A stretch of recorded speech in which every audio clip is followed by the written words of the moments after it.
Assalamualaikum warahmatullahi wabarakatuh. Izin memperkenalkan diri, nama saya Restu Ajeng Rahayu dengan NPM 24023125149. Saya dari kelas manajemen D. Pada kesempatan kali ini saya akan mempresentasikan sebuah kasus manajemen organisasi yang cukup terkenal, yaitu krisis dan transformasi PT Garuda Indonesia pada periode 2018 sampai 2021.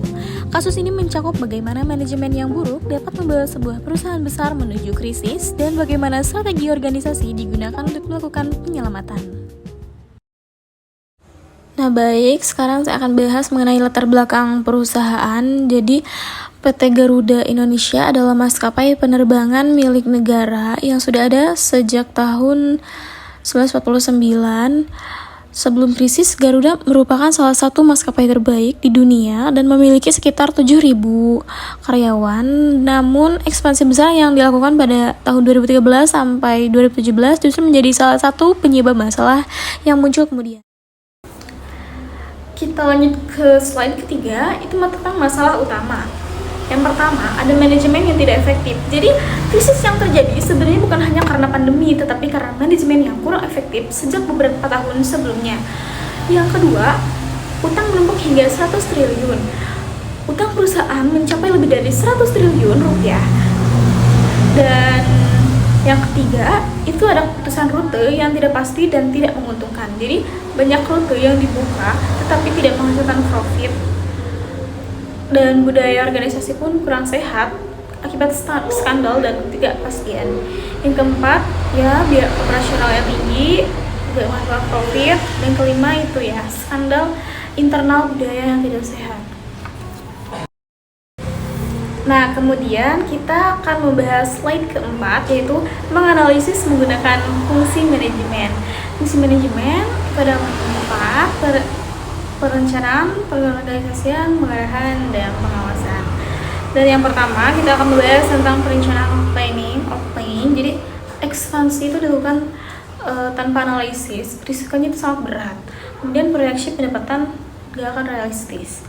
Yang kedua, pengorganisasian atau organizing, itu struktur organisasinya tuh terlalu gemuk, kemudian banyak posisi manajerial yang tidak efisien. Dan yang ketiga, itu ada pengarahan or executing, itu kepemimpinannya kurang transparan dan komunikasi internal yang lemah. Yang keempat, ada pengawasan or controlling, itu tidak ada pengawasan, biaya yang ketat, dan kemudian banyak kebocoran anggaran. Jika kita dilihat dari perspektif fungsi manajemen, planning, organizing, executing, and controlling, semuanya memiliki masalah.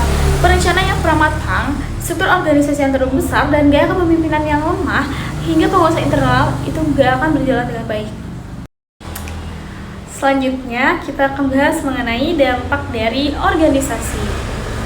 Dampak dari organisasi itu adalah penurunan pendapatan drastis, pemutusan tenaga kerja dan efisiensi pegawai, terus hilangnya kepercayaan publik, dan beresiko bangkrut pada tahun 2021. Jadi dampak dari manajemen yang buruk ini sangatlah besar, bisa banget menyebabkan perusahaan itu turun drastis, banyak rute ditutup, PHK terjadi, terus Garuda Indonesia hampir dinyatakan bangkrut pada tahun 2021 hingga kepercayaan publik juga menurun. Selanjutnya kita akan membahas solusi dan strategi transformasi. Yang pertama ada renegosiasi utang dan restrukturisasi. Itu melibatkan kreditur internasional dan pemotongan kewajiban besar-besaran. Yang kedua ada efisiensi operasional, yaitu penutupan rute yang rugi dan pengurangan armada. Yang ketiga, perbaikan tata kelola dan transportasi. Itu audit internal dan kepemimpinan yang baru. Dan yang keempat itu adalah fokus pada layanan inti, yang dimana itu mengenai hanya penerbangan domestik dan pelanggan premium saja. Untuk menyelamatkan perusahaan harus dilakukan transformasi secara menyeluruh. Garuda merekonstruksi hutang, menutup rute yang nggak menguntungkan, merugikan biaya operasional, dan memperbaiki semua tata kelola. Dan Garuda Indonesia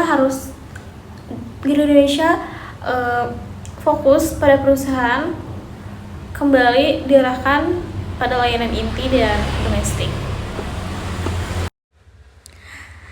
Baik, sekarang aku mau bahas tentang pelajaran manajemen. Yang pertama itu ada pentingnya manajemen risiko. Transparansi dan etika organisasi sangat menentukan. Kepemimpinan menentukan arah krisis.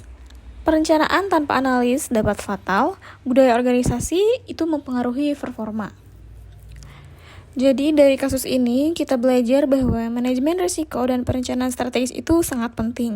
Kepemimpinan yang transparansi juga menjadi kunci keberhasilan organisasi, dan budaya organisasi yang sehat akan membuat performa yang baik. Baik, sekarang penutup. Manajemen yang buruk dapat menghancurkan organisasi sebesar apapun. Namun, dengan strategi yang tepat, sebuah perusahaan masih bisa bangkit. Terima kasih sudah menyimak presentasi saya. Semoga kasus ini bisa memberi gambaran tentang bagaimana peran manajemen organisasi dalam menghadapi krisis.